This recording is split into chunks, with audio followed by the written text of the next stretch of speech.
आपल्या या पुरोगामी महाराष्ट्रामध्ये ज्यांनी भारत देशाच्या स्वातंत्र्यासाठी आपल्या प्राणाची शहीदी दिली असे प्रथम स्वातंत्र्य सेनानी टिपू सुलतान यांच्या विरोधामध्ये महाराष्ट्राचे मुख्यमंत्री देवेंद्र फडणवीस यांनी चेतावणी करून भाषण देऊन जाणीवपूर्वक हेतुपुरस्सरपणे महाराष्ट्र या पुरोगामी महाराष्ट्राचे ज्यांच्यावर कायद्याने बंधन आहे की कायदा व सुव्यवस्था अबाधित ठेवायचं जाणीवपूर्वक चेतावणी करून भाषण देऊन खोटा इतिहास सांगून प्रथम स्वतंत्र टिपू सुलतान याच्या विरोधामध्ये की त्यांनी हजारो लाखो हिंदूंना मारले आहे असे भाषण करून देवेंद्र फडणवीस यांनी जाणीवपूर्वक दंगली घडवण्याचा प्रयत्न केला आहे. आणि याचाच आधार घेऊन काही समाजकंटक आपल्या पुणे शहरामध्ये बीजेपीचे पदाधिकारी व त्यामध्ये पतित पावन संघटनेचे काही समाजकंटक यांनी काँग्रेस भवनच्या विरोधात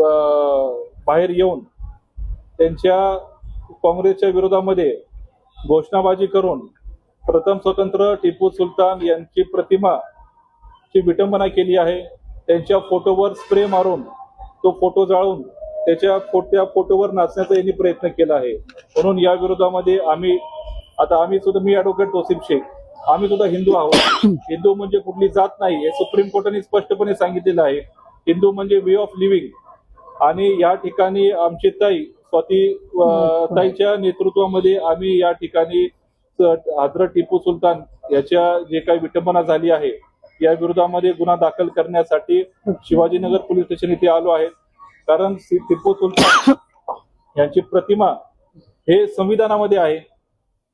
आणि एवढंच नाही तर मनुवाद्याच्या विरोधामध्ये यांनी लढाई लढून